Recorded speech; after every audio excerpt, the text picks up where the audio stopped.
Okay, so it's about time. I will get us started today. Welcome again. Hello, everyone. Welcome to this is the February Talking Team webinar.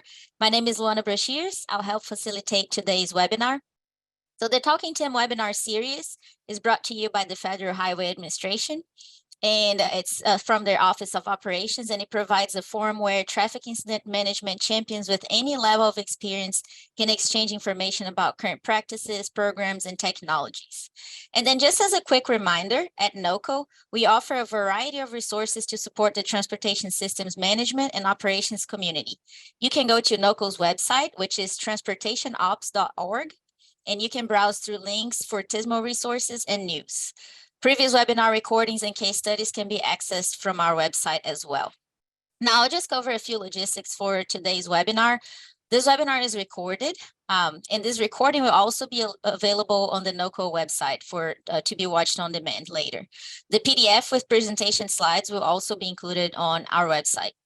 All the attendees are encouraged to stay engaged by using the Q&A feature for questions and the chat feature for comments. So those are both on the bottom of your screen. Make sure you can take a look at those. So if you have any questions for our panelists, please add those at the Q&A pod. If you have comments, feel free to add those in the chat pod. We have a question and answer session at the end of all presentations. So if you have any questions, we encourage you to enter them in the Q&A area as they come to your mind at any time. Also, as several of you are already doing, please feel free to enter your name and agency in the chat to say hello to your peers. Now I'll hand it over to Paul Jordan for Federal Highway Administration, and he'll be today's webinar moderator. Thank you, Luana, and thank you to ITE, the National Center of Excellence, and everyone else that's helping us on this webinar today. And a big thank you to, of course, to our speakers. And thank you for everyone that needed to chime in to my big mouth about the temperature, because now I'm really jealous and really aggravated. But no, that's great. We love seeing people from every corner of this country that are chiming in, that are participating with us. I can tell you that I love seeing it as and I'm sure the rest of you do as well, that we're all on the same page, or at least attempt to be on the same page when it comes to the goals of TIM. So Jim Rostridge and I today, we're going to give you an FHWA update. Then we're going to turn it over to folks from Battelle. We're going to talk about the move over compliance or responder safety technology research. It was a research project that I'll talk a little bit right before I introduce the speakers. Then we have I'll get a little information on Delaware Valley Regional Planning Commission TIM program, and then but most importantly, an after action review of a multi-vehicle fire. We're going to have a fire chief with us, Mike Anderson, who's boots on the ground experience with that vehicle fire. That was what do you call them, a multi-vehicle vehicle carrier fire. So we heard it on another webinar, and then we're going to give you an update and reminder of Everyday Count 7. There was a big summit last week. Some of you attended, some of you didn't, but many attended. We were very pleased with the turnout, and where we're going to go, and sort of a debrief and a overview of what the week was like and how it went. So just a reminder, next month we have a very cool webinar as well. We're going to, Eric Hemphill from North Texas Tollway Authority has been a good partner with us, does a lot of very advanced things down there at his agency, in particular when it comes to responder safety. So he has a debris removal system, which we've seen before, but what we haven't seen too much of is a mobile barrier that they use down there when it's the situation is appropriate. So we're going to have a responder to vehicle alerts presentation by the District of Columbia, Washington, D.C. Fire Department, who is having some good experience with with their digital alert system, and it has some data to back it up. And then we're going to finally, we've been chasing this secondary crash thing for a long time. What's the number of secondary crashes and things like that? We won't necessarily have a definitive answer because we don't get data from every place in the country, but we're heading down that path finally to get some comprehensive information on secondary crashes. So that's next month. Make sure you show up next month because it'll be a lot of fun. So next I'm introducing and passing it over to my partner, Mr. Jim Ostrich. Okay, thank you, Paul. And another shout out to Luana Brashear with the Anaf, also who's with us from the NOCO for supporting FHWA's TIM program. They do a wonderful job. So is my video on, Luana? Yes, it's on. Okay, very good. So as is customary, I go over the national statistics for the training, and there's a few extra slides in here. Of course, these little pop-ups blocking things. Anyway, you see the numbers there. Very, encouraging that we're well above 600, headed to 700. But I'll say it once and I'll say it twice and I'll say it as long as it takes, that we still have a lot of work to do, ladies and gentlemen. And today, it's wonderful to see 206 of you from across the land participating, wanting to hear what we have to say, and certainly the great presentations from our presenters today. So I'll just jump to the next slide. Katie, are you controlling? Okay, or Luana, I'm sorry, Luana's controlling. Thanks, Luana. So I don't want to jinx this, okay? But what you're seeing there is apparently accurate, okay? I had a quick call this morning with the Emergency Responder Safety Institute, ERSI, our partners down at respondersafety.com, specifically Todd Lease. And yes, those are the numbers, unless we hear about something after the fact. And I'll explain in a minute about the reporting system. I put a slide in here again for those of you that do not know that you have the opportunity. No, Katie, can you go back? Or I'm sorry, Luana, can you go back, please? That this is amazing, and we all need to say a prayer. And in whatever faith you are, you practice, give thanks, because this is a big deal. This is a big deal. 2 months in a row, or a month and a half so far, and we don't have any recordable, responders struck by and killed. Of course, that bullet down below, we don't know what injuries are, to date, but that's a number that one day we'll be able to report. Next slide, Luana. Thank you. So this link here is to the report a struck by incident form. It's an actual form that is hosted at respondersafety.com, Emergency Responder Safety Institute. It's a collaboration between the Federal Highway Administration and ERSI.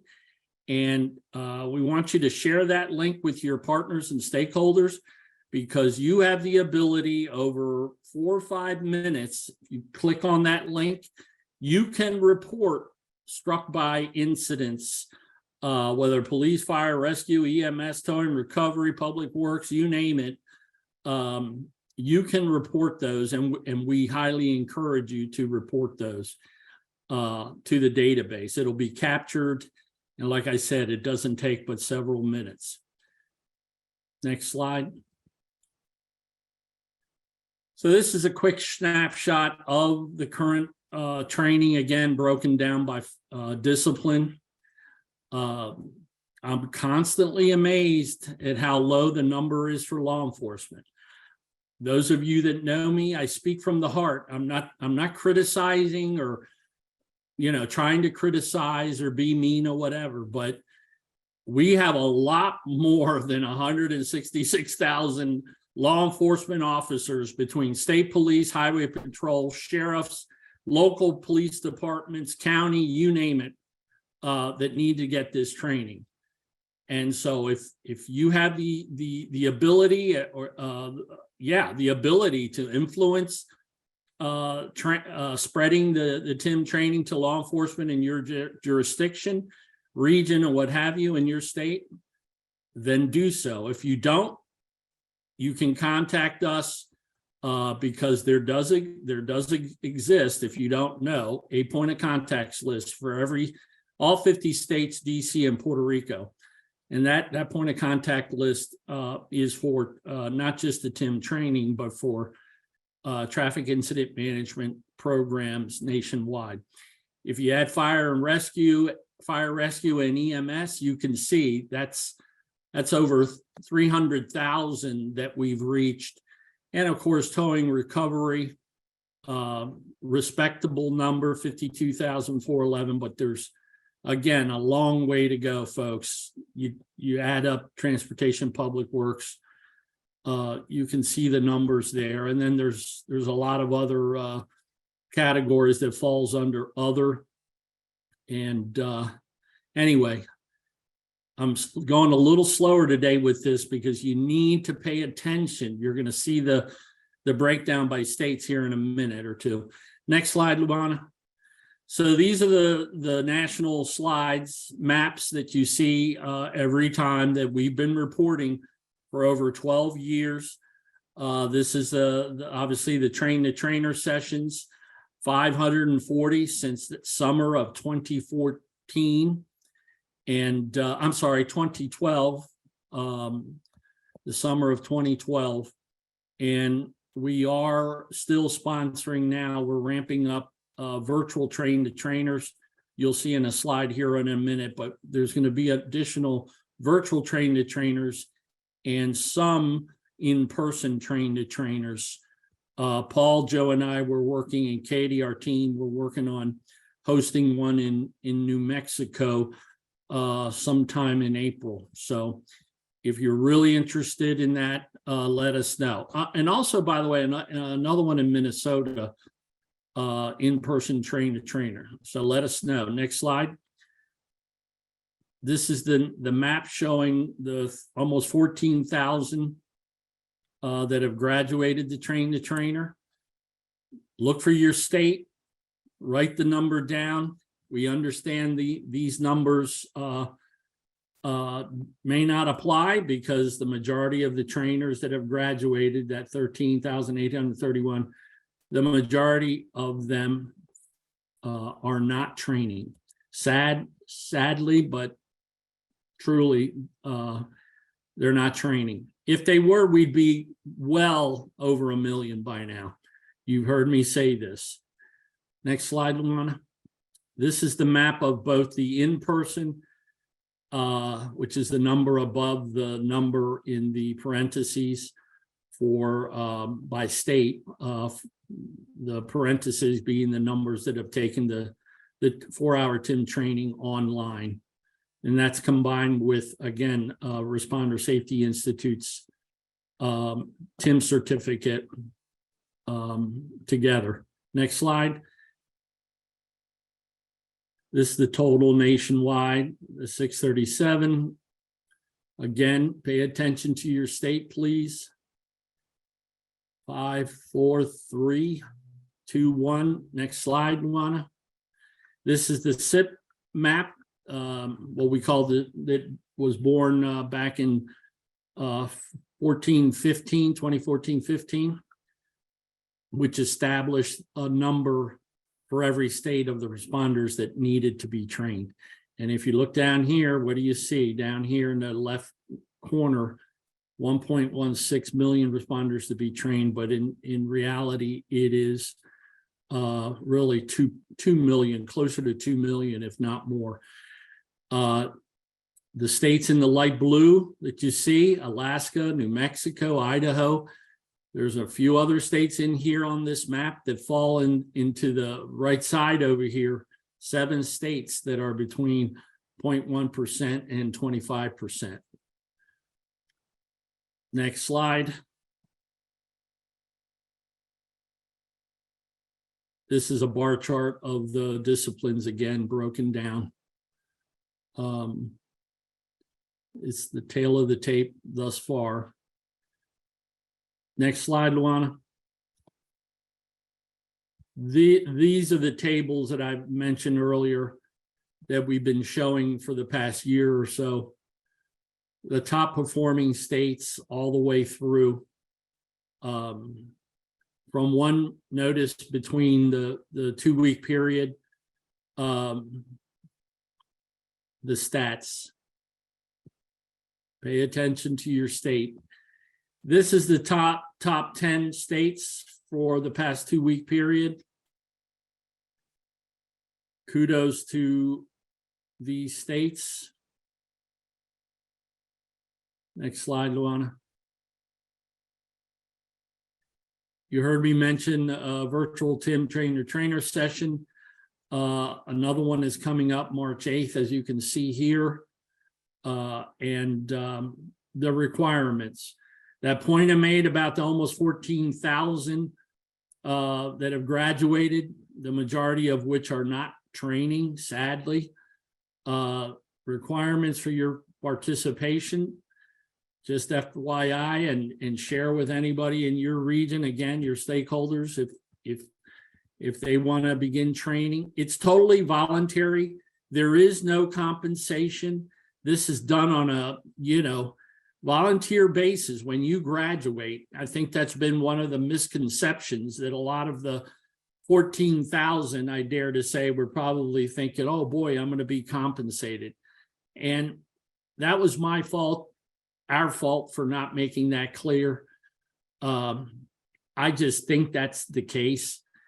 And so the 25% or roughly 2,500 or so that have been training out of that 14,000, they're to be commended, because thanks to them, we're at that 637,000.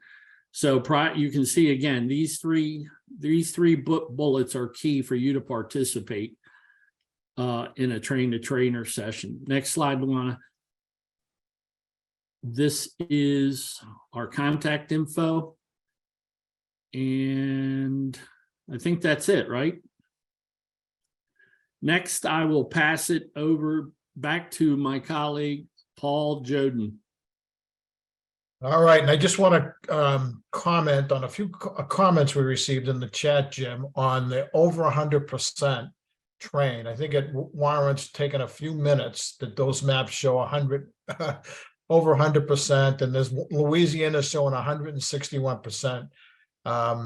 Jim, you want to explain that? Yeah, well, first I can as well, but yeah. No, it's a fair point, but actually, I thought we had a slide that we were explaining that that we're seeking to adjust the numbers. We've asked the states several months ago to take another look at their responder population to be trained. But the 161 for Louisiana in particular was a great surprise for us. Some of you have already heard the story, but several months ago, a retired lieutenant there discovered through his work, and it took a bit of work, discovered that the TIM training had been mandated by the state police superintendent colonel back in 2014, working with a gentleman in the legislature, and Lieutenant Robert Mills, retired, discovered this, and he ended up reporting 16,000 data points or police that had received the training. And so that jumped Louisiana over 100%, and what you see now. So the number for Louisiana is going to be adjusted so that it compensates, and puts it down below the 100%. The other states equally that have surpassed for whatever the reason, we just haven't made the adjustments yet. And the slide that I thought we were going to have here was an ask to the national TIM community, those in charge of their involved with their TIM training programs, that they report back to us as soon as possible. Honestly, as soon as possible, because we thought by now we would have been able to make the adjustments to every state. And it isn't a requirement. It isn't like you have to change your goal of whatever the number is based on that map that you saw a few minutes ago. But we highly encourage you to take another look, because the numbers were guesstimates. They were not set in stone by any means. They were all guesstimates, estimates that many of you on this call today were probably involved with back in the 2014, 2015 time period. Paul, you were going to say? Yeah, no, right. So we depended on the state to make their own guesstimates years ago, and we've asked them to update it here and there. But obviously, if you're over 100%, you didn't do a very good job of estimating, because it's impossible. Although Hal Decker, our friend from Connecticut, makes a good point that people do retire and new people come in. So that number is never going to be accurate, but certainly the numbers are low. Georgia is well over 100%. And I know that's because they got more EMS to take the training than was expected. They mandated the EMS training or something similar to that. So there's some reasons for it, but it can't be 100%. It's impossible. I guess it's not impossible if we listen to Hal Decker, who is totally correct on that. But not all of it's because people are retiring. I think some of the estimates were off. But Jim, we better move on, or we're not going to get all the speakers in. So I didn't want to let that go. I didn't want to let that go. So next up is our research project. Our friends from Battelle, Martha, Eddy, Alejandro, Sanchez-Badilo. All I know is Alejandro's there. And then Bob Great. Sorry, Alejandro. We had done some research, and Martha's going to explain a little bit behind it, but we've been, this responder safety, Congress showed an interest in responder safety. We've heard different things from them, and we were asked to look at the move over law. I don't know that we really went as far as we hoped things would go in the research, but we did make progress. We headed down that path of trying to figure if the move over law actually works or not, and some responder safety technology that Congress had asked us to look at. With that, Martha, why don't I be quiet, because you're going to say probably the same thing. So, all right, thanks, Paul, and congratulations on sharing that really good news about for the last month and a half that there have been 0 fatalities. That's just amazing. So this is a really, really important project, FHWA and NHTSA. As Paul mentioned, it's going to be me kind of taking the lead, and I'll be wrapping things up. And in the middle is going to be Alejandro and Bob Krile, and who are going to be describing a lot of the technical activities. We recognize that we presented this information in September when we weren't yet complete with the analysis, and we're really digging as deep as we possibly can into the numbers and whatnot, and trying to look and see what's what. And we're going to be presenting the latest and greatest a little bit later on today. And recognizing that not everybody was in the September Talking Tim, but also recognizing that you guys are very well aware of what's going on with Move Over. We're going to summarize the high level stuff that we think that everybody should know or likely knows. You'll have a copy of our slides through the NOCO deck, and then we'll highlight our findings. So with that, we wanted to just talk a little bit about the motivation of this project. It's called the Responder and Other Roadside Worker Safety Research Project. As you know, all 50 states have got this law in place, and it requires that people either slow down or move over when approaching emergency vehicles. The purpose is to reduce the likelihood of responders being struck while working, or the work zone workers from working, from being struck. And it's really, really important. I think as recently as Valentine's week, we learned of a law enforcement officer in Ohio who was out collecting debris, trying to get it out of the roadway, and was struck, sent to the hospital. It's incredibly serious injury. There was a huge show of support at the hospital while he was in there being treated too. He survived, of course, but there's still, even though we've got the 0 for the last month and a half, it's still a very, very important project to be looking into and completely wrapping our arms around it. So the way that this started was, this is something that was requested by NHTSA, by Congress, requested that NHTSA take a look at this. They teamed up with Federal Highway Administration, and we did this first of its kind comprehensive data-driven assessment of policies, practices, the laws, as much information as we possibly can get to. The project purpose and methodology, you're going to hear a little bit more about it, and then we're going to move into the findings. So we were tasked with understanding move over laws, compliance, and technology-based worker safety messages, investigating driver compliance to the move over law, doing a technology assessment or countermeasures assessment, and eventually sharing the results with Congress. Now, with that, I'm going to turn it over to Alejandro, who's going to lead our discussion through the technical portion. So I'm going to go on mute, and Alejandro, turning it to you. Thanks, Martha. So yeah, I'm going to give a quick overview of the methodology that we followed in this project, along with the results that we found on understanding the state of the practice and the rest of the tasks that we did for the project. So this was a multi-stage effort that involved multiple literature reviews and data collection activities.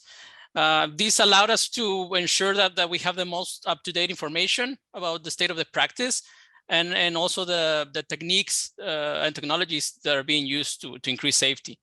Then after this, an observational study was done to better understand the move over law compliance. And at the same time, we did agency interviews and additional lead reviews to identify and understand the technologies that are being developed and geared towards the increase of safety of roadside workers and incident responders. And then we conducted a nationwide audit to better understand what is actually being used by agencies and what are the benefits and challenges of using these technologies, and also to collect real world data. Martha, can you go to the next slide, please? So there's a summary of the state of the practice. The lead review showed that driver distractions, lack of awareness of the legislation, and also driver fatigue and substance abuse negatively influence compliance with the move over law. The lead review also showed that high visibility garments and equipment, the presence of law enforcement vehicles, and these vehicles flashing their red and blues, and signs indicating monetary fines and jail time, and also signs that literally say move over, slow down, or move over is the law. Those are factors that have shown to increase move over compliance.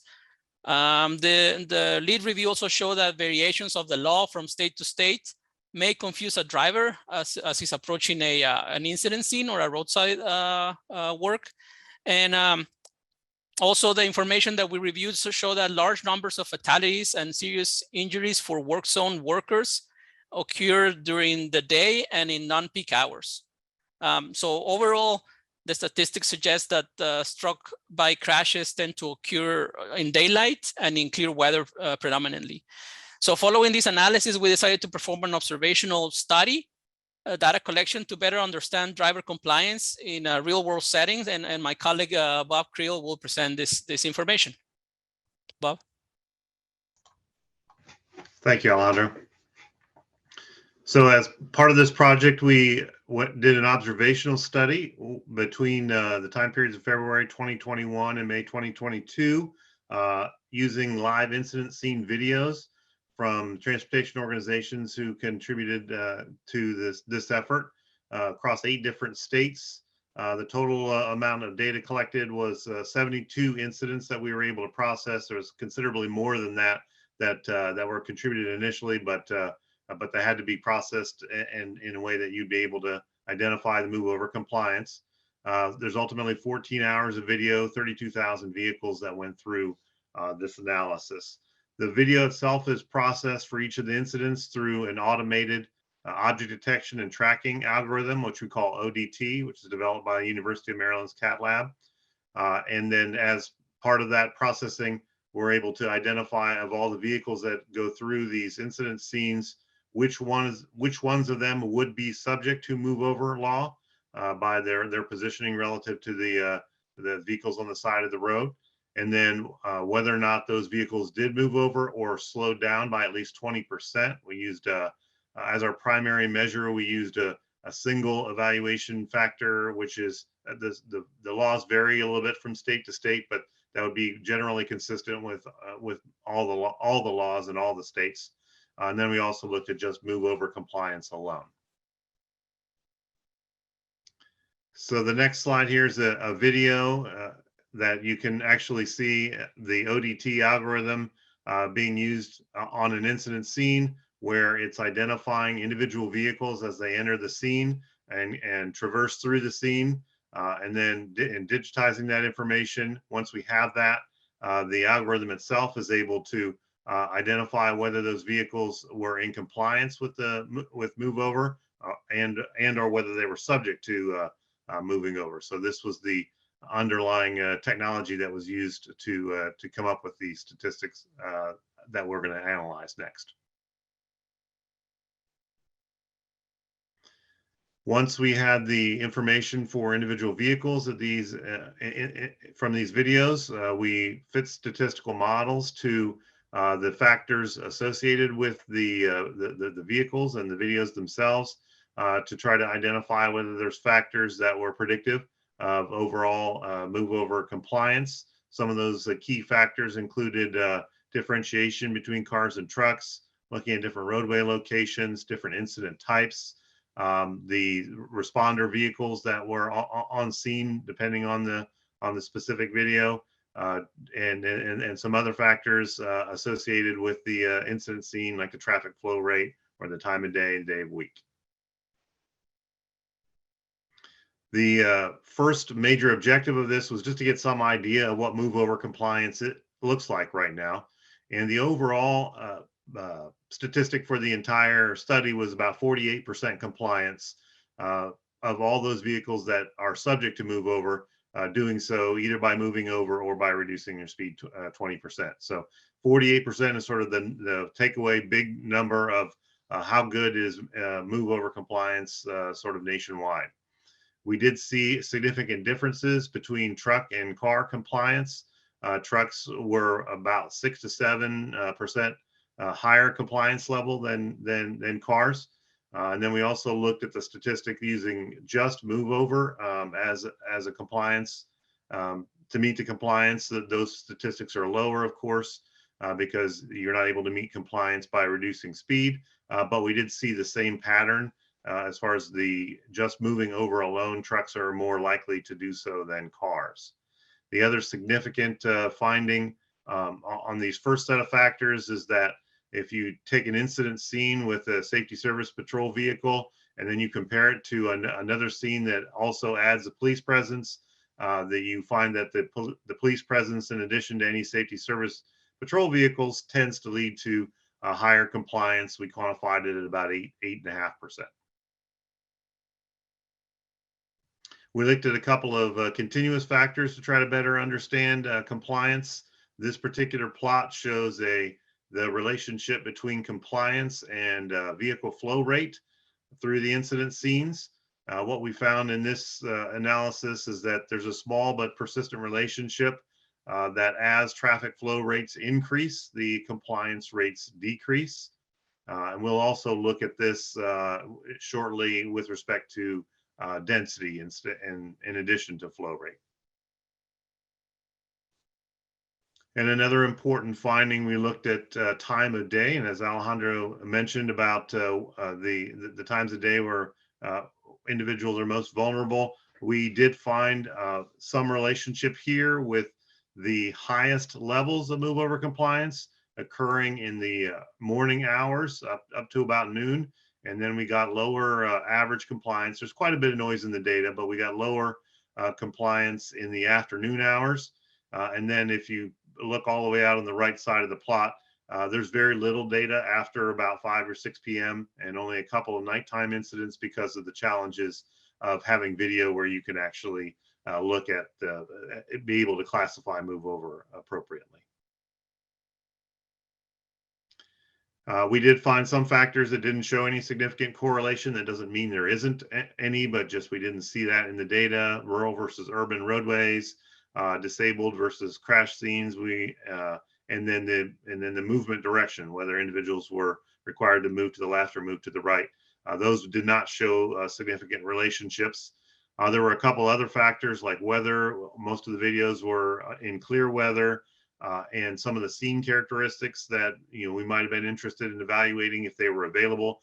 They just weren't. There wasn't enough diversity in the videos that we had. So, for instance, fire or EMS presence, we were not able to evaluate separately whether or not that related to higher compliance. And then finally, what's important about this overall study is that this is not the 48% I stated at the beginning is not truly a nationally representative number of move over compliance, because we didn't do this through a rigorous process of sampling across the whole country and using all types of roadways. But nevertheless, it is the first of its kind evaluation that's cross-state and includes a significant number and diversity of locations. So the result itself is meaningful, if maybe not necessarily exactly representative.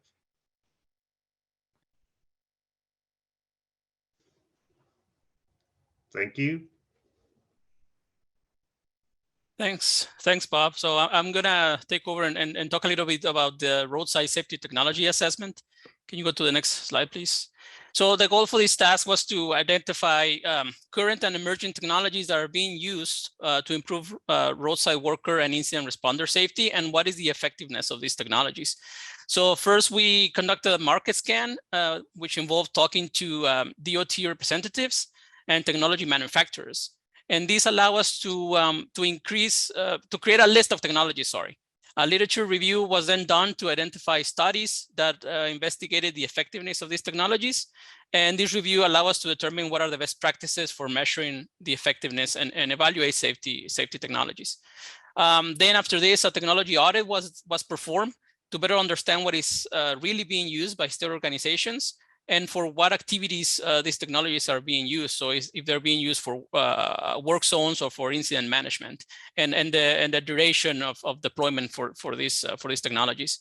To do this, a checklist was sent to all 52 FHWA division offices, and we also conducted follow-up interviews with state agencies. Next slide, please. So the results of the lead review and the market scan identify the following technologies as the ones that have better potential to improve safety. Positive protection devices, they do have a high up front cost, but have demonstrated high safety performance. Flares of all varieties, these are low cost and provide the driver with an advance notice of where a scene is located. Sequential flashing warning lights, these are low cost and are used for incident scenes and work zones. And some of these devices incorporate a wireless communication technology that allows synchronization. Also connected traffic cones. So these devices can communicate with navigation applications and traffic management centers, providing real-time location of a scene to a driver. Wearable lighting systems. These are low cost and can be wear on several parts of the body, which increase responder visibility. Connected wearable devices. This particular one was a vest or a garment that can be worn by incident responders or workside roadside workers, and the vest can communicate to TMCs and navigation apps, which provides the location of the worker. One major finding was that most of the research on these technologies is geared towards work zones, and there's very little information regarding incident management. Also, with the exception of the passive protecting devices that we mentioned earlier, these technologies require minimal additional equipment. They're all small form factor, and they do not interfere with the duties of the worker. Can we go to the next slide, please?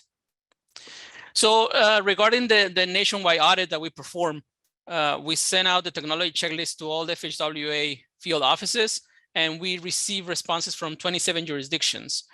Here in the map, we don't show Puerto Rico, but we want to mention that they also responded to the checklist.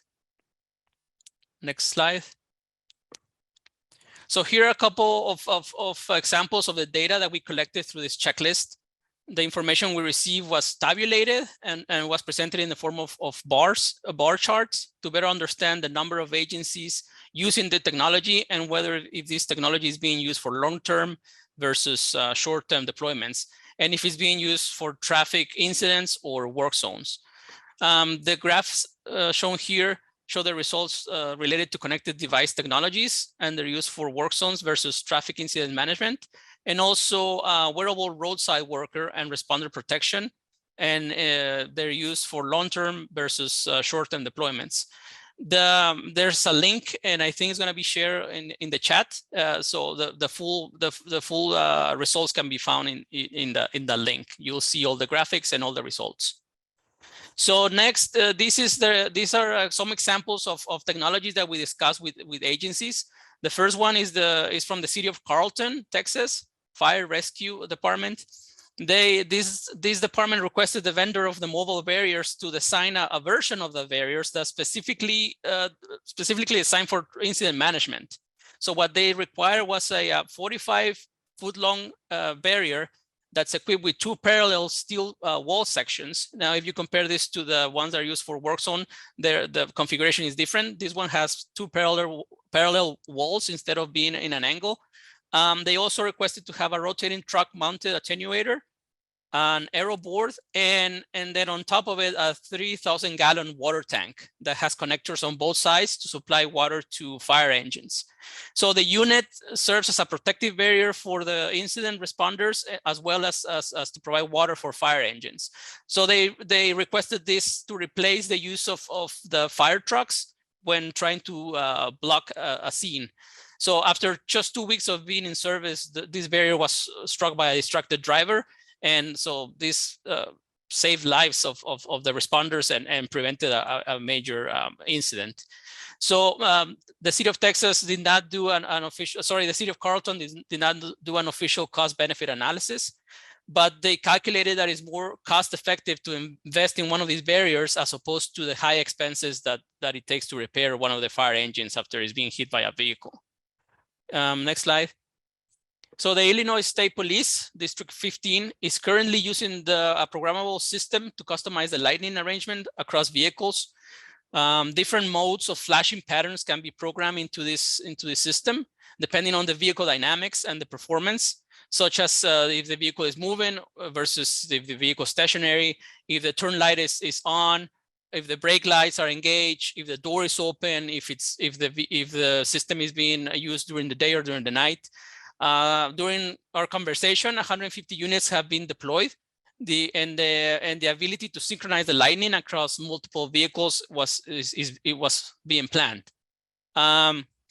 So a few examples of the features of the technology is that, for instance, the lower light intensity when the vehicle is stationary or parked has been reported to reduce glare effect on the officer when stepping in and out of the vehicle, and also provides a less light crowded scene. So when a vehicle is approaching the scene, it doesn't get blindsided by the high beams of the flashing lights. The system also reduces the intensity of the rear flashing warning lights when the vehicle's brakes are engaged. So this has been reported to reduce brake light washout by motorists that are behind the patrol. And anecdotal evidence suggests that move over compliance has improved with this new lighting solution. And next slide. So after initially piloting the use of a snowplow to provide debris removal functionality, the Missouri Department of Transportation developed its own system as part of an internal innovation challenge. And they created this device called JAWS, it's shorthanded for Julie's Automatic Waste Removal System. This system is controlled from inside one of these Missouri Department of Transportation vehicles, and they lower it to the roadway surface at slow speeds. The device is made of polycarbonate material and includes cameras for viewing from inside of the vehicle. When we conducted our interviews, they had 10 vehicles equipped with this system, with approximately 6 to 8 deployed daily. And so allowing the responder to remain inside of the vehicle substantially increases the safety of the responder. And one more thing is that this system has been adopted by several states and also by agencies in the country in Mexico. Next slide. So the results from the checklist responses and the follow-up interviews that we had show that the use of novel technologies such as connected vehicle transponders, wearable lighting, and mobile barriers is very low among agencies. The challenge that we learned here is that the cost of implementation of these technologies is high, which includes the acquisition, the deployment, and maintenance. And a common response was that funding is not often available to invest in these systems. The technologies with real-time communication to motorists demonstrate improved motorist behavior. Enhanced lighting systems by personnel and vehicles improve motorist awareness. Synchronized lighting in particular shows the potential to provide a more effective visual communication to motorists. And technologies such as the JAWS that we saw and automated barrel, rumble strip deployment and removal devices reduces the time that responders are physically on the road, which increases their safety. And the use of large fortified mobile barriers increase responder protection and also increases the performance of the responders since they feel safer behind these barriers. But again, the use of these technologies is very low. So Martha, I send it to you. Right. Yep. Just want to go over findings and next steps. I want to try and shorten this up as well. You've heard some of the findings already. The move over laws, they vary state to state. There's several factors that influence move over law compliance. Some of them positively, some of them negatively. The observational safety study, Bob did a great job of presenting that information. It was not a nationally representative study, but we were able to come to some findings for the information that we had available. Some of the driver measures were considered, and some of the factors that we were looking into didn't show significant correlation. And as we continue to do a deep dive into this information before we finalize our efforts, we're going to continue to dig and see what else we can find out. Alejandro just went over what the different, the summary was for the technology assessment. So I don't want to repeat any of that, but I'll just leave this slide up here for a little bit. And going over the next steps, as I said, observational study data analysis is ongoing. This information and a final report will be shared to Congress as well as being published. Preparations are taking place for all of the bits and pieces of this project reports to be published, and when they are, we'll do our best to make sure that you know where they're published and how you can access them. There's going to be a Move Over Summit in May 9th in Baltimore, Maryland, where we will have the final results at that point, and we'll be able to present all of the final results. And since this is a first of its kind study, there's more activity that needs to take place. We've listed a couple of ideas. It'd be great if there was a periodic check. And this is our frequent request for not only photos, but for videos as well. The more videos we have of incident scenes where we can perform an analysis, the better we're going to be able to get a national representation of what's going on across the country and hopefully bump up some of the numbers that we've got. As noted, a lot of this study study and research and literature is focused on work zones and less on traffic incident response. So we'd really like to try and make sure that we've got all weather types, all times of day, and a lot more incidents that we can look at when we're doing the observational study. When everything is published, or if you have any questions about this, please contact Paul. And Paul, with that, I'll turn it right back over to you. Thanks. Excellent. Thanks, Martha. Yeah, you can contact me and I'll just give you to the experts that know what they're talking about a little bit better than I do. Thanks, Martha. I'm going to urge, so we're going to run out of time with the questions. I can see it now. So I'm going to urge those from Battelle, those that just presented, and or I noticed some of our friends from the CAT lab that actually did the research along with Bob on the move over. There's some questions in there. So I urge you to answer those questions in the chat pod as best everybody can.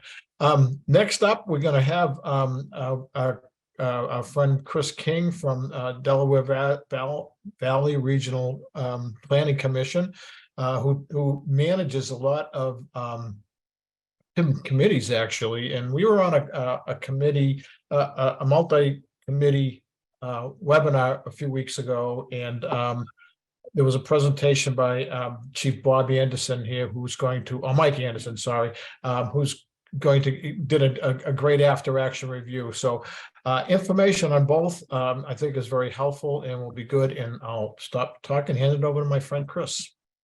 Thanks, Paul. Appreciate it, and appreciate you attending our meeting in January as well.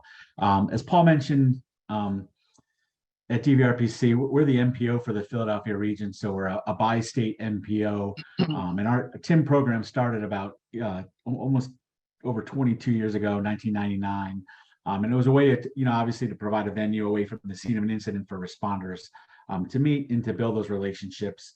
We're not the operating agency, we're planners. We act as the facilitators and conveners, and try to make everybody play nice in the sandbox if at all possible. So it's definitely a true collaboration. As you can see, our areas, Paul said we had multiple task forces that we run. We facilitate 8 different task forces in our region, basically almost one for every county. Our New Jersey Safer Task Force is a multi-county task force based on the geography and the roadway system there. So many of these really started as a quarter-based task force, but as time has progressed and we've all learned, these traffic incident management is not just for limited access highways, it's for all types of roadways. So we've tried to expand to bring others into the program as well. I'd be remiss if I didn't just throw this up just to give credit to a lot of our local stakeholders and partners that are our task force chairs. They help us in setting the agendas, getting the local incidents, getting information, hearing about all the local issues that we may not hear at the 60,000 foot level. So we couldn't do our task force meetings without all of the participation and really the volunteer participation from all these people, and the multidisciplinary effect that definitely helps out the collaboration effort in our group. I'll just go list a couple of the things over the last few years that or the last 20 some odd years that have been successful that we've run. Obviously, the biggest thing is the building of the relationships, getting the different stakeholders there, the different disciplines there to kind of see the perspectives of each other, talk about things that have gone out on the highway. We run our TIM meetings. Our meetings they've typically been quarterly over the years. Obviously in person is the best, but we've moved to a virtual and sometimes hybrid if need be. We've kind of moved away from hybrid because those meetings aren't as successful, I think, for one or the other. So we've kind of been doing just virtual or in person at this time. And we've kind of, like I said, we did quarterly meetings, but now sometimes we combine task force meetings together. There's some benefit in, maybe some are bridge crossings or whatnot. So it's a really good idea to get a different perspective. And like Paul said, we had kicked off our year with a multi task force, all of the 8 task forces together on one call to kind of set the stage for what we're going to be working at.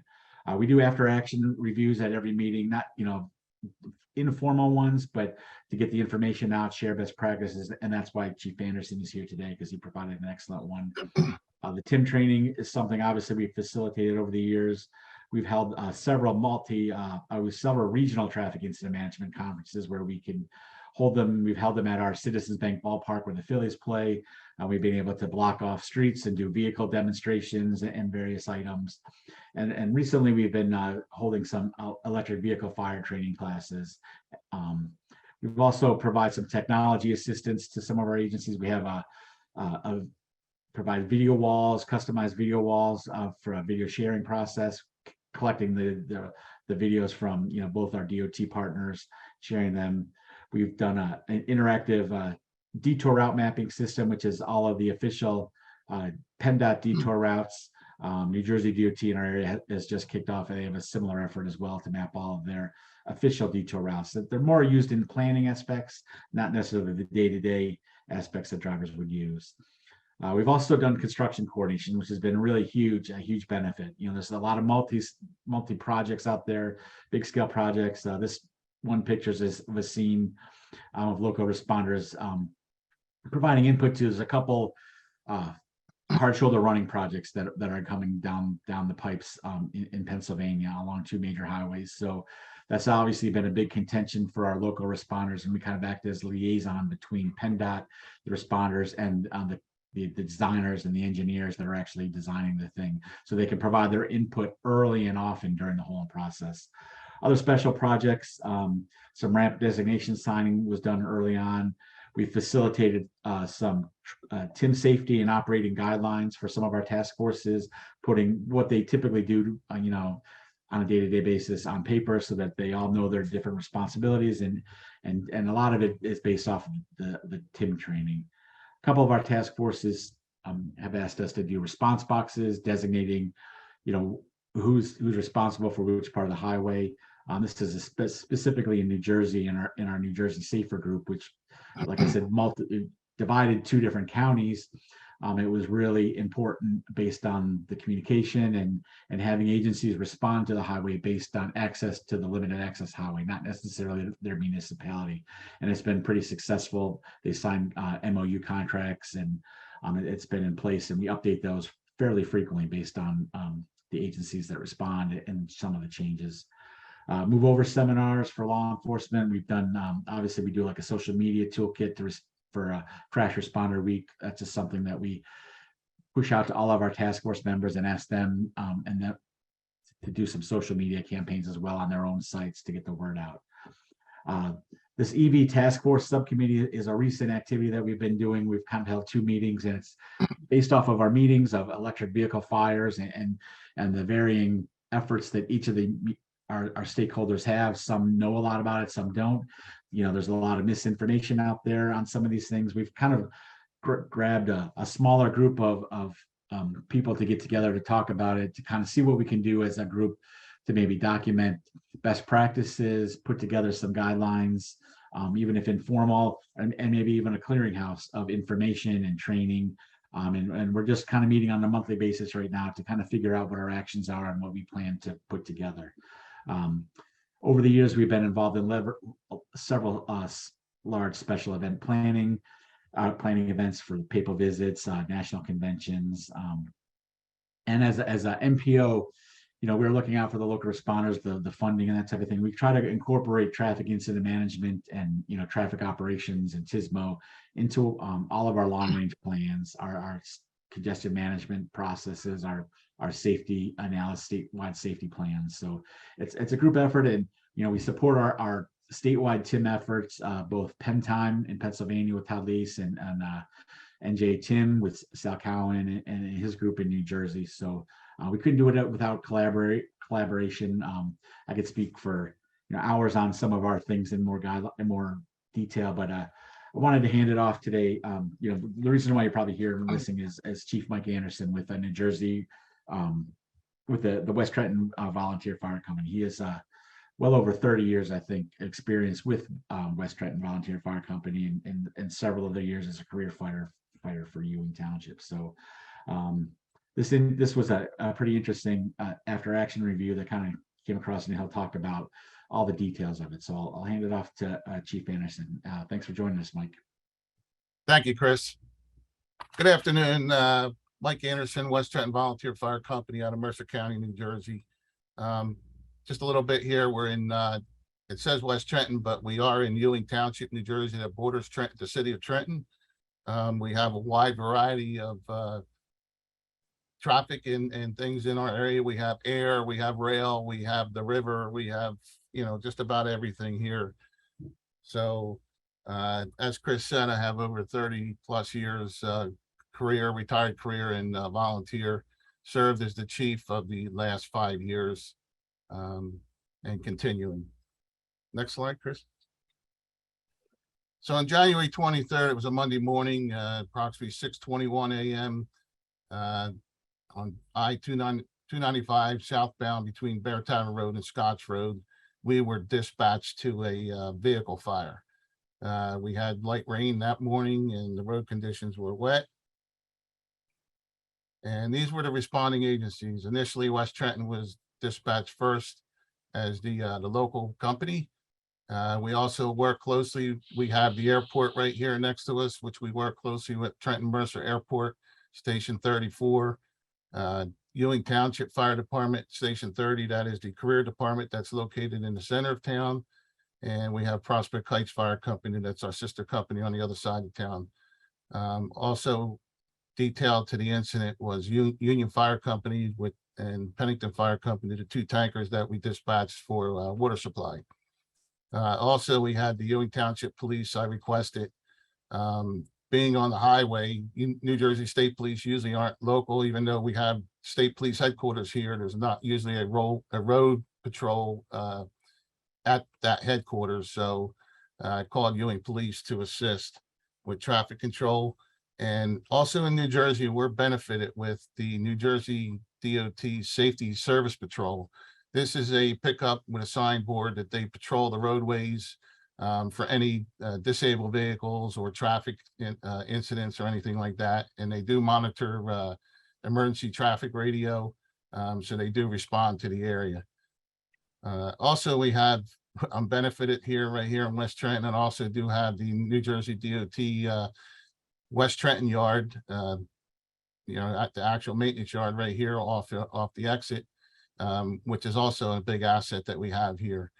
Also, EMS was dispatched, but they were diverted to an MVA northbound at exit 76, which is Route 29 down near the Scudders Falls Bridge. So we diverted them to the accident down there.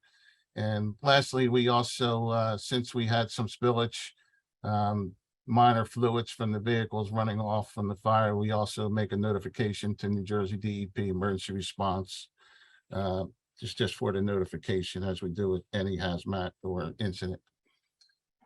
Our first initial challenge that we faced here was the initial dispatch. We were dispatched to the wrong location. How it comes into the public safety answering point. If it comes to Ewing, if it's medical or fire, it is transferred to a central dispatch station.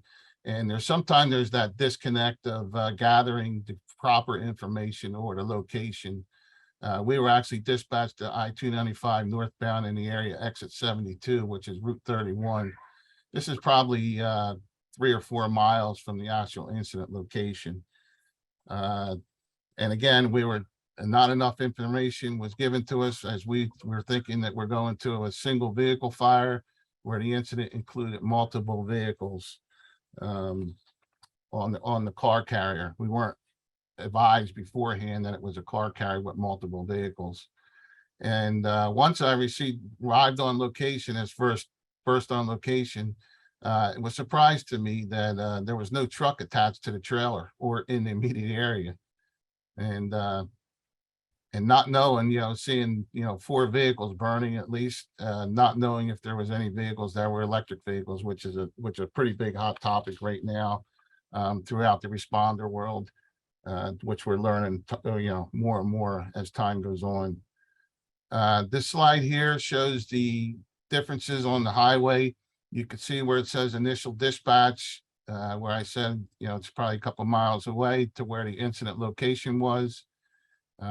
Again, it's a couple miles away. So actually, Chief 34 and Station 34 or right near that exit, the Scotch Road exit there in the middle, which they started there and looking up and down the highway. But looking at that, then you can see the distance, from the time and location that we were actually dispatched to. Next slide, Chris. This is the actual highway, what it looks like. The general area, the incident location has 3 travel lanes and a shoulder lane. The shoulder lane was where the trailer was sitting, where the driver stopped the vehicle. Also in this area, you see no openings in the guide rail, to which response vehicles have to travel to the next exit to change travel lanes from north to south. So as they were down that other end, it's not like we could cut through the median or any pathways in between. So we have to go to the next exit and come back around. Next slide. These photos show we had more than just a single vehicle fire, like I stated. As I said, it was in the shoulder lane, and this is what we arrived to. The water you see here is from engine 34, which is a air rescue firefighting vehicle, an ARF truck going into service with their turret gun until the other units arrived. Actually, in the first slide, I think you still see cars passing in the left lane there. But when I arrived, I took the slow lane. It was amazing to me that cars were just passing by, in that slow lane right next to the trailer. You go to the next slide, Chris.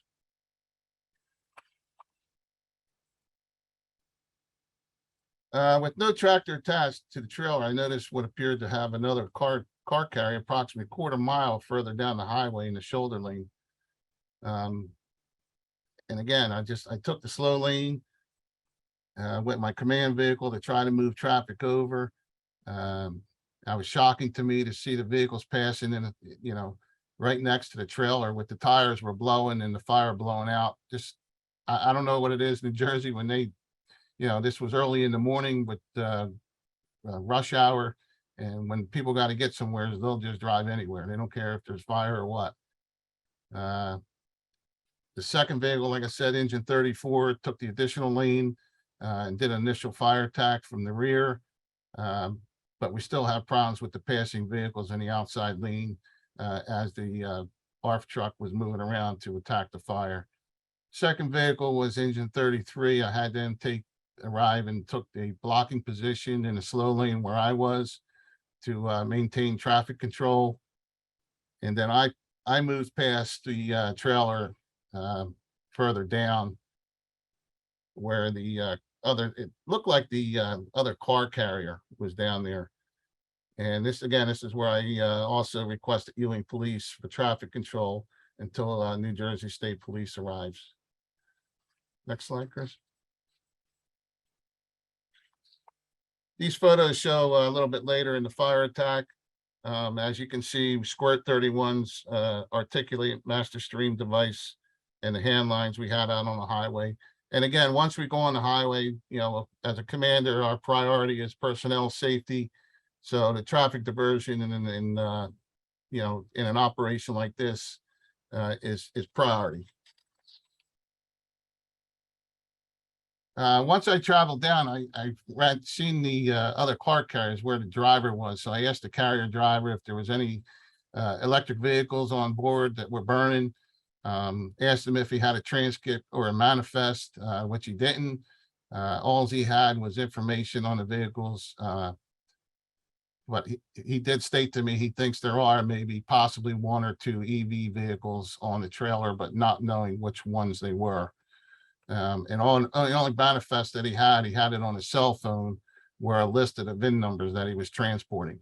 So really basic information on what he was traveling. Nothing like, the hazmat guys or, other guys where they have a manifest actually or nothing like that. He didn't have. So this was a private carrier coming out of Aston, PA, up to Somerset, New Jersey. And with the possibility of the EVs on board, we made a request from multiple resources, requested the Ewing all call an additional 2 tankers from Hopewell Township. generally because we have no water supply.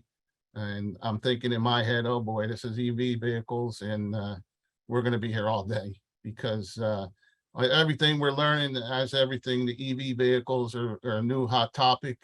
Like several years ago, airbags were a hot topic when they came out, but the EV vehicles seem to be the hot topic, and possible methods for extinguishment.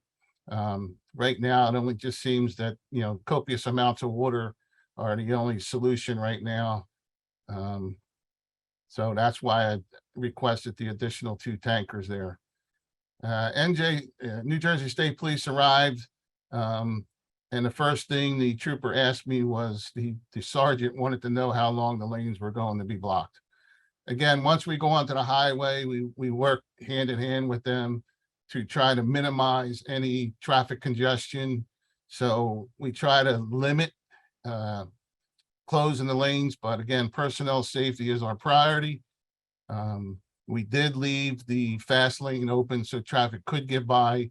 As we understood, it's, you know, it's rush hours, 6 a.m. in the morning, and the road is heavily traveled. Coming across the Scudder's Falls Bridge into New Jersey. At one point, we had to close all the lanes during the attack of the fire because we had to reposition engine 34 to try to get a side angle for better penetration. So I communicated that to the trooper. We did that collectively with everybody on scene, and we kept it to a minimum, 5 minutes, and then we opened that fast lane back up. Next slide, Chris.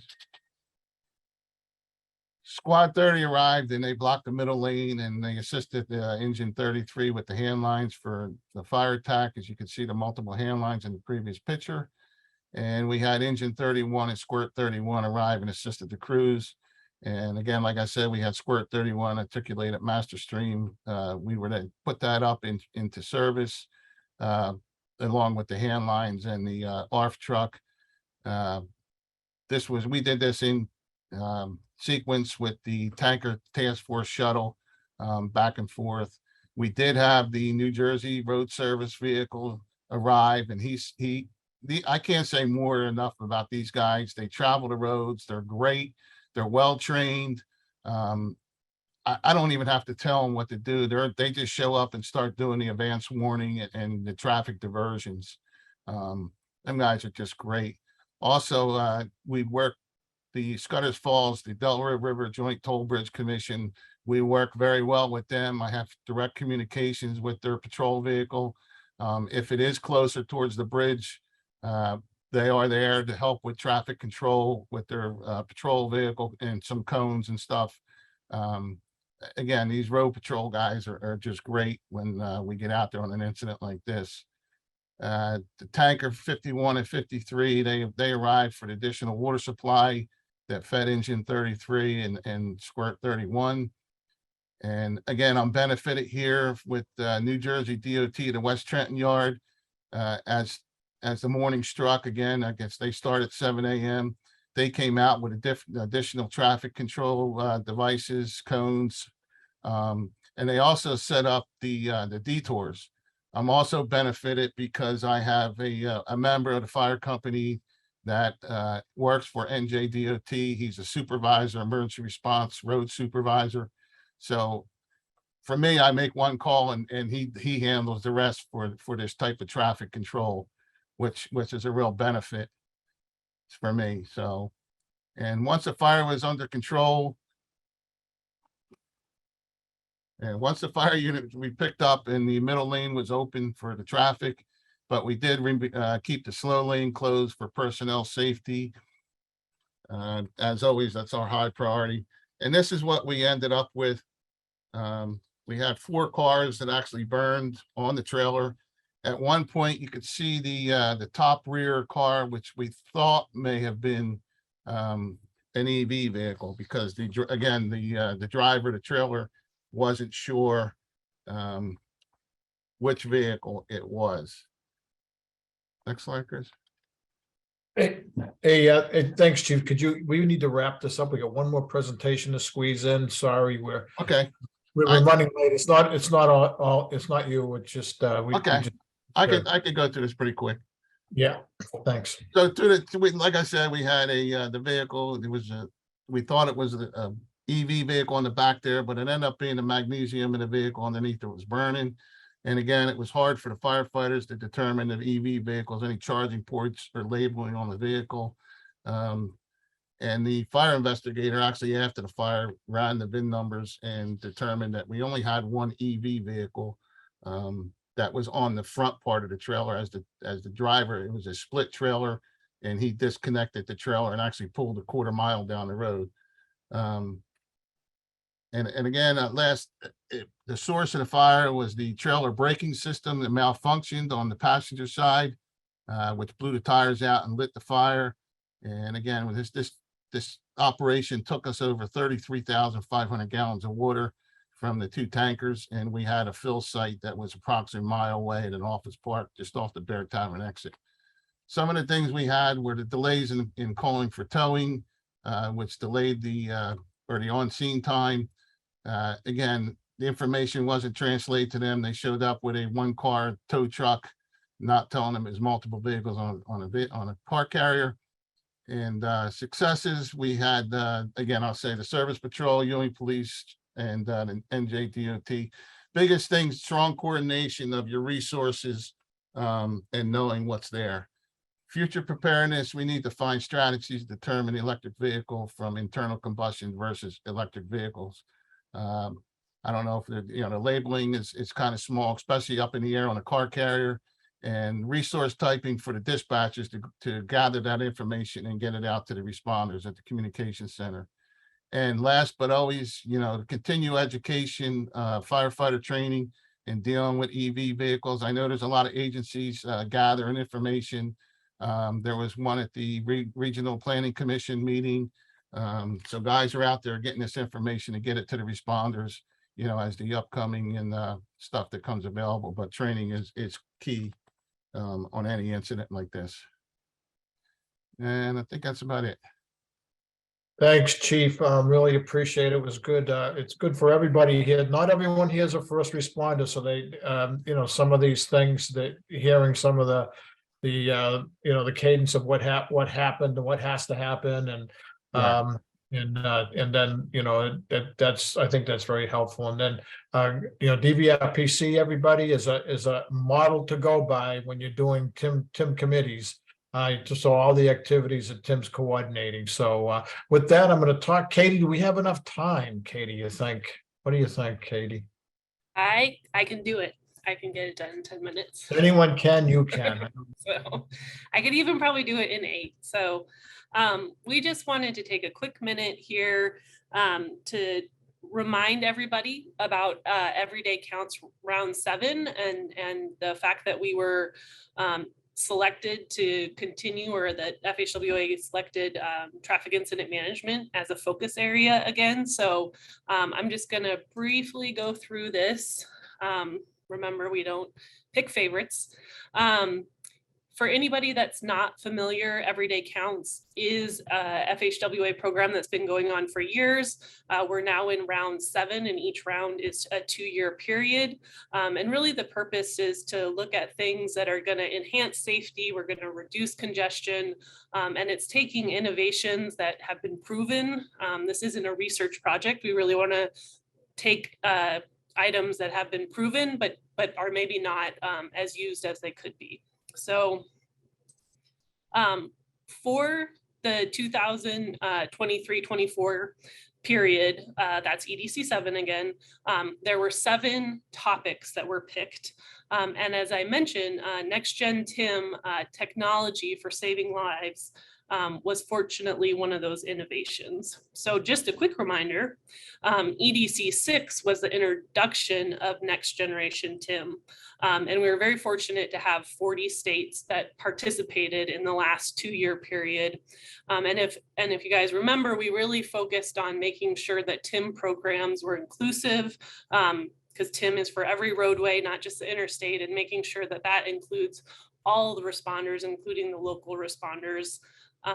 We focused on responder training, looking at TIM data, and then we also focused on technology. And the technology that was looked at in EDC 6 was UAS, CAD integration, video sharing, and then responder to vehicle alerts. So we looked at those technologies specifically, and really we saw a lot of interest in the different technologies that are available. So when we look to EDC 7, we're going to focus on that technology piece of it, but the concept of next generation TIM, where we look at, we're always going to continue to focus on TIM programs and training and data, but this EDC 7 is focusing on that technology for saving lives.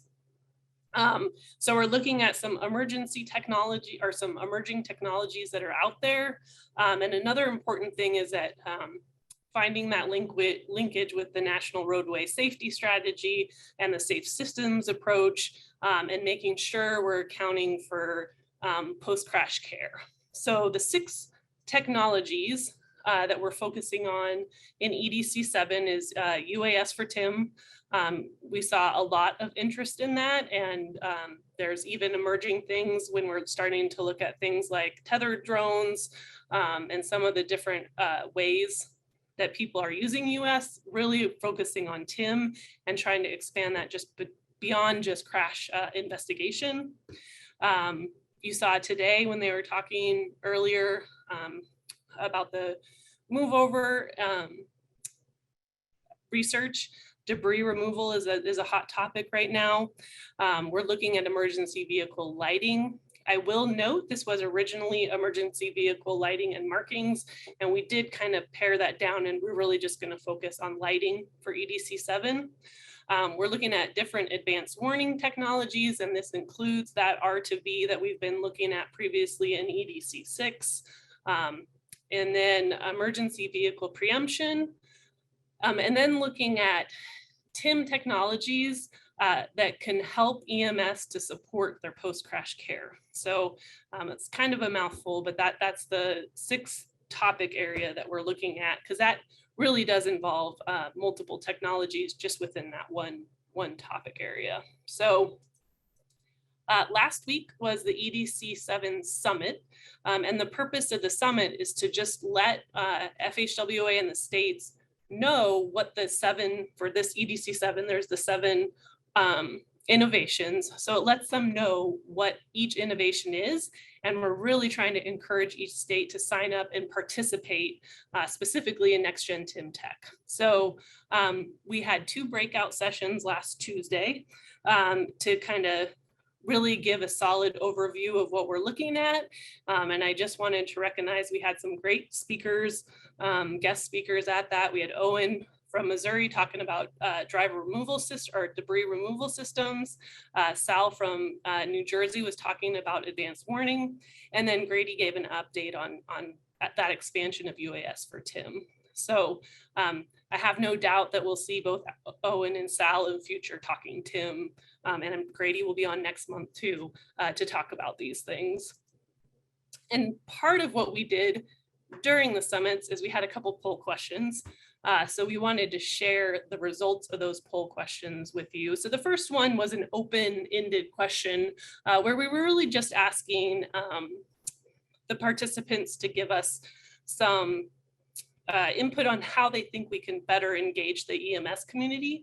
And I just don't have all of that now, but we will share the responses. We got some good ideas from different people to continuously do better with that integration of EMS. But then the second question we had was, how would you describe the use of EVP in your area? So between the 2 sessions, we had about 250 in the first breakout session, and then we had closer to 80 in the second. So we had well over 300 people that participated in it, but you can see we had 157 responses total to this first question.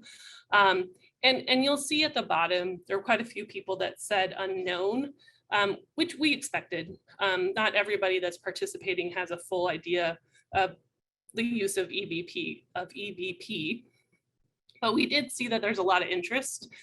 So we have places where it's fully deployed, places where they're piloting it, and then the group of people that are not using but are interested in using that. And that's exactly what we hope to do through EDC7, is help them get the resources they can to move forward, maybe with possibly piloting EVP.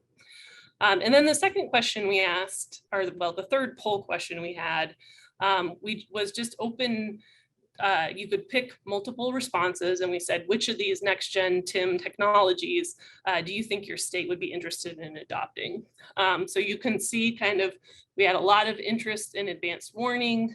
There still is a plenty of interest for UAS for TIM, and that kind of goes down from there. So overall, we were very happy that people seemed to be excited to be part, or part of these new technologies.